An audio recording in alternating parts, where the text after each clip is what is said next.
साथियों, बहुत बहुत स्वागत है आप सभी का एक और नए वीडियो में। आज हम लोग लाए हैं बिहार डीएलएड का जो मोस्ट इंपॉर्टेंट क्वेश्चन है, जो मैथ का, वो सारे सवाल हम लोग लेके आए हैं। यहाँ से आपको रिपीटेड क्वेश्चंस देखने को मिलते हैं जो कि काफ़ी ज़्यादा इंपॉर्टेंट है, जो आपके एग्जाम में पूछे जाते हैं। तो चलिए शुरू करते हैं हम लोग पहले सवाल से। पहला सवाल पूछा गया है कि निम्नलिखित में से कौन सा युग्म सहअभाज्य है।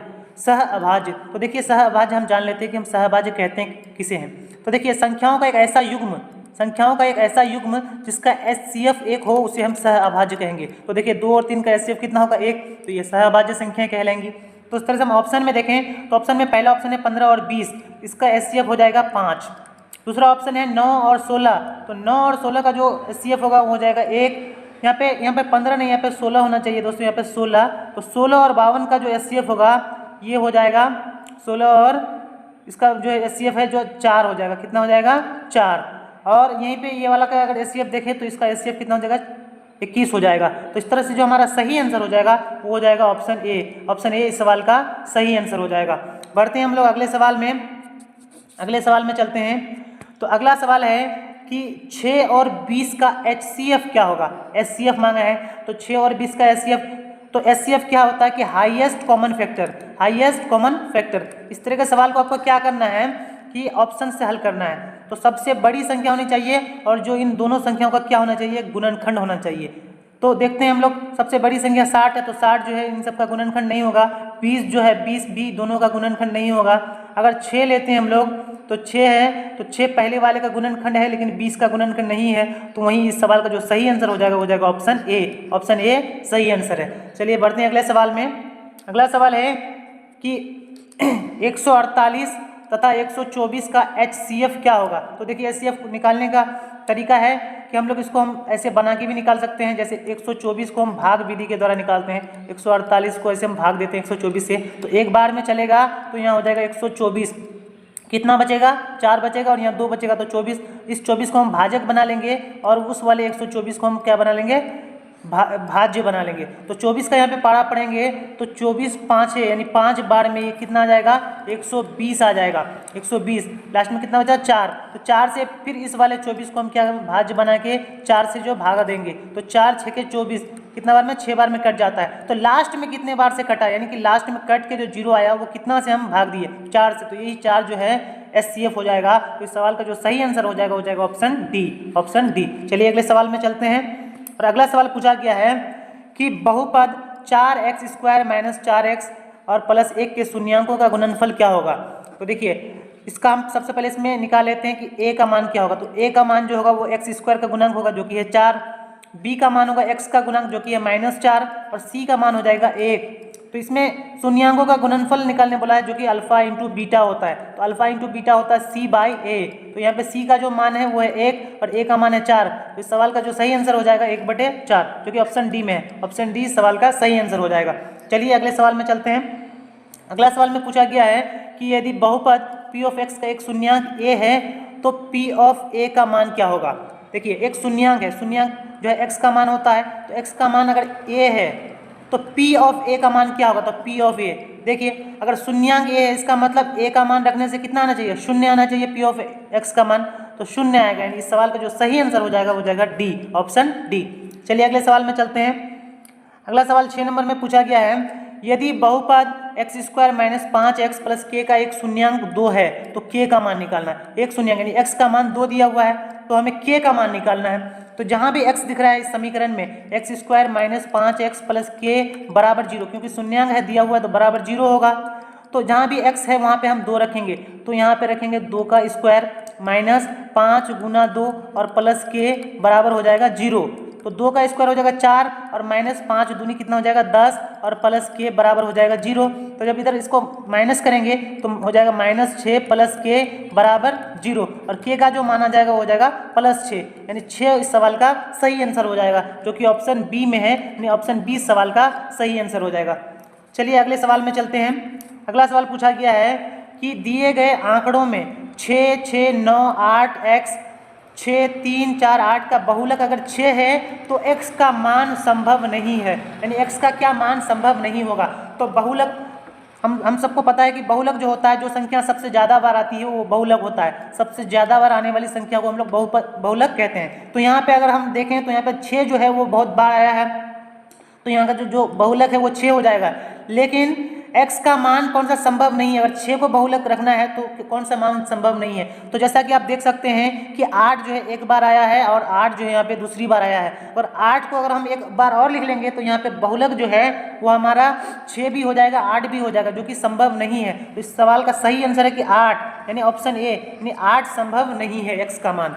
चलिए हम लोग अगले सवाल में चलते हैं। अगला सवाल है कि बहुपद x² + px + 12 का एक शून्यांक अगर 3 है तो p का मान क्या होगा। तो जैसा कि हम लोगों ने पहले देखा कि शून्यांक जो होता है वो x का मान होता है, तो x का मान है 3, तो p का मान क्या होगा। तो बहुपद में देखते हैं x² + px + 12 है और शून्यांक होगा तो यानी ये 0 के बराबर होगा। तो जहाँ भी x है वहाँ पे हम 3 रखेंगे, 3 रखेंगे तो x का मान हो जाएगा यहाँ पे 3 और उसका square plus p of x, यानी 3p हो जाएगा। x का मान रख देंगे तो 3p हो जाएगा, प्लस हो जाएगा 12 बराबर 0। जब इसको हम हल करेंगे तो 3 का स्क्वायर हो जाएगा 9, 3p + 12 बराबर कितना हो जाएगा, 0 हो जाएगा। और जब इसको आगे हल करेंगे तो हो जाएगा 3p + 12 और 9 कितना हो जाएगा, 12 और 9 हो जाएगा 21। तो 21 को उस पार भेज देंगे तो हो जाएगा -21। -21 3 से जो है -21 जब कट जाएगा तो बचेगा -7, यानी p का जो मान आएगा, p का मान आ जाएगा -7। -7 जो है, -7 इस सवाल का सही आंसर हो जाएगा, जो कि ऑप्शन सी में, ऑप्शन सी इस सवाल का सही आंसर हो जाएगा। चलिए हम लोग अगले सवाल में चलते हैं। अगला सवाल है कि यदि द्विघात समीकरण के x² + 6x + 4 के बराबर 0 के मूल्यों का योग तथा गुणनफल जो है समान है तो k का मान निकालना है। सबसे पहले हम लोग इस वाले बहुपद में से निकाल लेते हैं a का मान। a जो होता है वो x² का गुणक होता है जो कि k है, और b का जो मान हो जाएगा वो x का गुणक 6 है, और जो c का मान हो जाएगा वो जाएगा अंतिम पद यानी 4k है। तो मूलों का जो योग तथा गुणनफल समान है, यानी अल्फा प्लस बीटा जो है मूलों का योग होता है और अल्फा इंटू बीटा मूलों का गुणनफल होता है, जो कि समान है, तो इसलिए हम बराबर कर देंगे। अल्फा प्लस बीटा का मान होता है -b/a और बराबर अल्फा इंटू बीटा का मान होता है c/a। तो यहाँ पे -b के जगह में हम रखेंगे -6 और a का मान हो जाएगा k और बराबर यहाँ पे c का मान हो जाएगा 4k और बटे में a का मान k। नीचे में k के आपस में कैंसिल हो जाएगा और इसको जब हम कैंसिल करेंगे तो यहाँ पे हो जाएगा -3 और यहाँ पे हो जाएगा 2। तो k का जो मान हो जाएगा वो हो जाएगा -3/2, यानी सवाल का सही आंसर हो जाएगा ऑप्शन ए। ऑप्शन ए में क्या है, -3/2 है। ऑप्शन ए सवाल का सही आंसर हो जाएगा। चलिए हम लोग अगले सवाल में चलते हैं। अगला सवाल में पूछा गया है कि बिंदु 3, 4 और x1 जो है मूल बिंदु से समदूरस्थ है। मान लेते हैं कि एक मूल बिंदु है, इसका जो है निर्देशांक 0, 0 होगा, मूल बिंदु है तो इससे जो है एक बिंदु हमारा जो है वो 3, 4 जो है इससे समान दूरी पर है, और इसी मूल बिंदु से एक बिंदु जो है x1 ये भी समान दूरी पर है। समदूरस्थ का मतलब होता है मूल बिंदु से समान दूरी पर है, तो x का मान निकालना है। तो जब समान दूरी पर होगा तो ये वाली दूरी जो है इस वाली दूरी के बराबर होगा। अगर हम इस वाले बिंदु को अगर P मान लें और इसको A मान लें और इसको B मान लें तो PA जो बराबर हो जाएगा किसके, PB के। तो दोनों की दूरी को अगर हम निकालें तो दूरी का फॉर्मूला होता है √x2 - x1 का होल स्क्वायर और प्लस y2 - y1 का होल स्क्वायर, और दूसरे वाले का जब हम करेंगे तो वो भी हो जाएगा √x2 - x1 का होल स्क्वायर और प्लस y2 - y1 का होल स्क्वायर। तो देखिए यहाँ पे हम x2 को रखते हैं, PA में जो है x2 जो है वो 3 हो जाएगा और -x1 जो है वो 0 हो जाएगा। तो इस तरह से इसका स्क्वायर कर देंगे, प्लस y2 जो है वो 4 हो जाएगा और y1 जो है वो 0 हो जाएगा। जैसा कि आप यहाँ देख सकते हैं x1 का मान है, ये x2 का मान है, ये y2 का मान है। तो उसी तरह से इस वाले समीकरण में रखेंगे, यहाँ पे जो है x2 का मान x हो जाएगा, x2 का मान x हो जाएगा और x1 का मान 0 हो जाएगा, इसका स्क्वायर, और प्लस y2 का मान जो है वो 1 हो जाएगा, y1 का मान 0 हो जाएगा। तो जब इसको हम हल करेंगे तो यहाँ पे 3 - 0 का जो स्क्वायर होगा वो हो जाएगा 3 का स्क्वायर यानी 9 और प्लस जो 4 - 0 इसका भी स्क्वायर करेंगे तो हो जाएगा कितना, 4 का स्क्वायर 16 और बराबर इधर जो हो जाएगा x - 0 यानी x, तो x का स्क्वायर जो है वो हो जाएगा x² और प्लस 1 का जो स्क्वायर है वो हो जाएगा 1। तो रूट जो है आपस में खत्म हो जाएगा क्योंकि दोनों तरफ रूट है, तो इधर बचेगा 16, 9, 25 और बराबर इधर हो जाएगा x² + 1। जब आगे इसको बनाएंगे तो आगे जब इसको बनाएंगे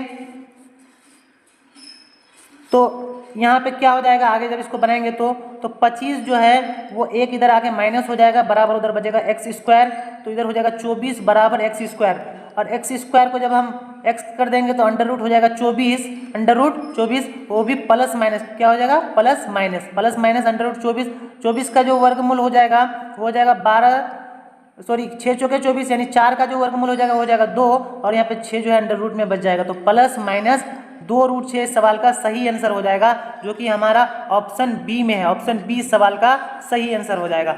चलिए हम लोग अगले सवाल में चलते हैं। अगला सवाल में पूछा गया है कि बिंदुएं 5 कोस थीटा 0 तथा 0.5 साइन थीटा के बीच की दूरी होगी।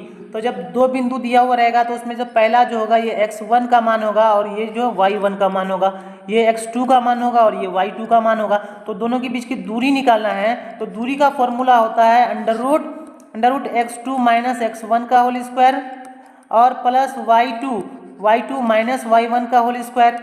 तो यहाँ पे x2 का अगर मान रखें तो x2 का मान हो जाएगा 0 माइनस x1 का मान हो जाएगा 5 कोस थीटा, तो इसका होल स्क्वायर कर देंगे, और प्लस y2 जो है वो है 5 साइन थीटा, तो 5 साइन थीटा माइनस y1 का मान हो जाएगा 0, तो इसका भी स्क्वायर कर देंगे। तो जब हम इसको आगे हल करेंगे तो 0 में से -5 कोस थीटा, तो -5 कोस थीटा ही बचेगा, जब इसका स्क्वायर करेंगे तो हो जाएगा 25 कोस स्क्वायर थीटा, और प्लस इसका जब हम स्क्वायर करेंगे तो ये हो जाएगा 25 साइन स्क्वायर थीटा।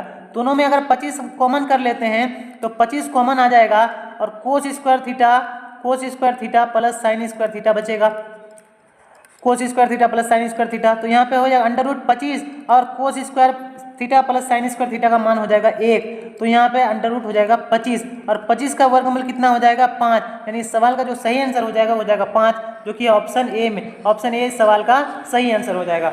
चलिए हम लोग अगले सवाल में चलते हैं।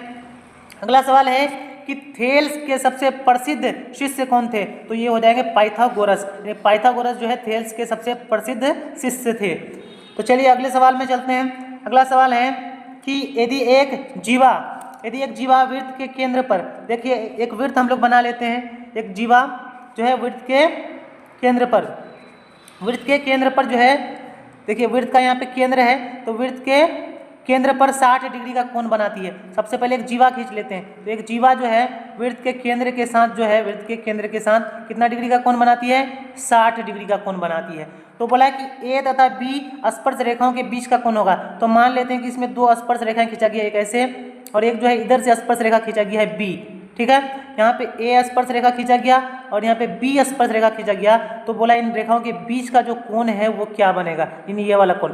तो आपको बता दें कि कोई भी जब स्पर्श रेखा है तो वो वृत्त के त्रिज्या के साथ 90 डिग्री का कोण बनाता है यहाँ पे, और इधर भी जो है वो 90 डिग्री का कोण बन जाएगा। तो इस तरह से एक चतुर्भुज में जब हमको 3 कोण पता है तो हम चौथा कोण निकाल सकते हैं। तो 3 कोण जैसे 90 कितना हो जाएगा 180, और प्लस जो है वो 60, तो हो जाएगा कितना 240। जब 3 कोणों का योग 240 है तो कुल इसमें कोण कितना होता है चतुर्भुज में 360।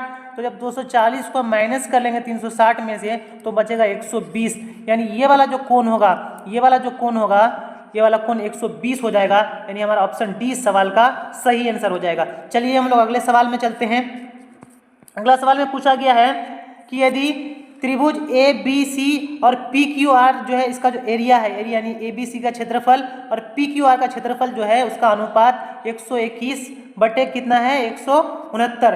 तो बी सी और क्यू आर का मान निकालना है। देखिए जब 2 त्रिभुजों के क्षेत्रफलों का अनुपात दिया हुआ है, जैसे त्रिभुज ए बी सी और बटे में त्रिभुज पी क्यू आर के क्षेत्रफल का अनुपात दिया है 121 और अनुपात 169। तो इसका भुजा निकालना है तो सिंपली आपको क्या करना है, इसका वर्गमूल निकाल लेना है। तो वर्गमूल 21 का वर्गमूल आ जाएगा 11 और 169 का वर्गमूल जो है वो हो जाएगा 13। तो इस सवाल का सही आंसर हो जाएगा 11/13, यानी ऑप्शन बी सवाल का सही आंसर हो जाएगा। चलिए अगले सवाल में चलते हैं। अगला सवाल पूछा गया है एक समचतुर्भुज का क्षेत्रफल जो है 240 सेंटीमीटर स्क्वायर है और एक विकर्ण जो है 16 है, तो दूसरा विकर्ण क्या होगा?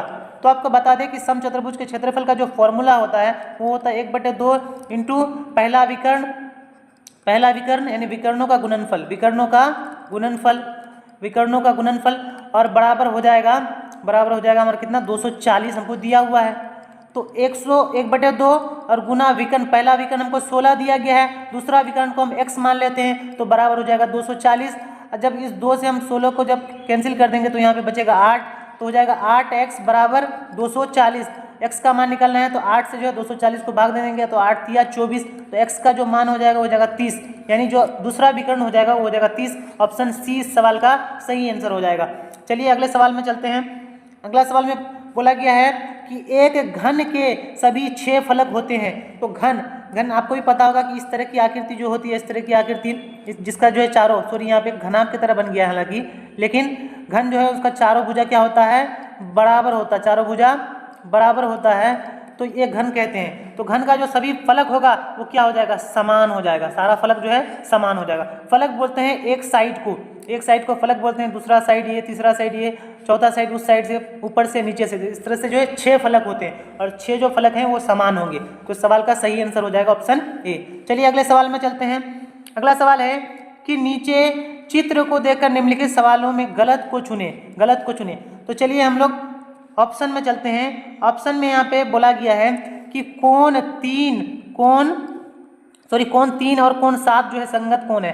तो यहाँ पे देखते हैं कोण 3 कहाँ है, तो कोण 3 यहाँ है और कोण 7 जो है यहाँ है। तो दो समांतर रेखाओं के बीच में कोण बनता है और ये एक तरफ बना है, जैसा कि आप देख सकते हैं ये इधर है और ये इधर है, तो ये कोण संगत कोण है, ये जो है सही है, ये ऑप्शन सही है। दूसरा ऑप्शन है कोण 2, 3, 5 और 8 आंतरिक कोण है। तो कोण 2 देखिए, कोण 2 यहाँ है, कोण 3 यहाँ है और कोण 5 जो है यहाँ है, कोण 8 यहाँ है, दोनों ही जो है समांतर भुजाओं के अंदर है, तो ये आंतरिक कोण हो जाएगा, यानी ये भी सही है। अब देखते हैं अगला, जो कोण 5 और 7 जो है सम्मुख कोण है। तो कोण 5 आप यहाँ देखिए, कोण 5 यहाँ है और कोण 7 जो है यहाँ है, तो एक दूसरे के आमने सामने है, तो क्या हो जाएगा, सम्मुख हो जाएगा, ये भी बात जो है सही है। अगला है कि कोण 2, 3, 5, 8, कोण 2, 3, 5, 8 बाह्य कोण है, तो यही जो है, ये जो ऑप्शन है ये गलत हो जाएगा, यानी ये सवाल का सही आंसर है। चलिए अगले सवाल में चलते हैं। अगला सवाल है, यदि किसी वितरण में 25 पद है तो पद माध्यिका होगी यदि वितरण को घटते क्रम में सजाया जाए। तो आप लोग को भी पता होगा कि जब हम लोग माध्यिका निकालते हैं या माध्यक निकालते हैं तो पदों को क्या करना पड़ता है, किसी क्रम में सजाना पड़ता है, या तो बढ़ते क्रम में या तो घटते क्रम में।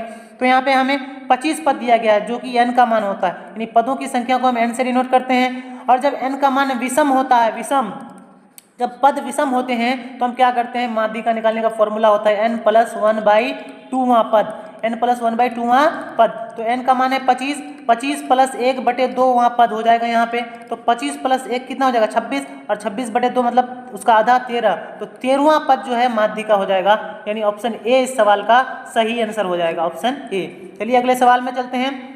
अगला सवाल है कि यदि a × b का मान 1 है और a + b का मान कोसेक थीटा × सेक थीटा है, तो a/b का मान क्या हो जाएगा। तो देखिए a × b का मान कितना बोला है, 1 बोला है, तो हम लिख सकते हैं, एक को लिख सकते हैं कि टेन थीटा × कॉट थीटा, क्योंकि अगर इसको हम हल करेंगे तो इसका मान कितना आ जाएगा, 1 आ जाएगा। वहीं पे a + जो b है, a + b वो है कोसेक थीटा और सेक थीटा।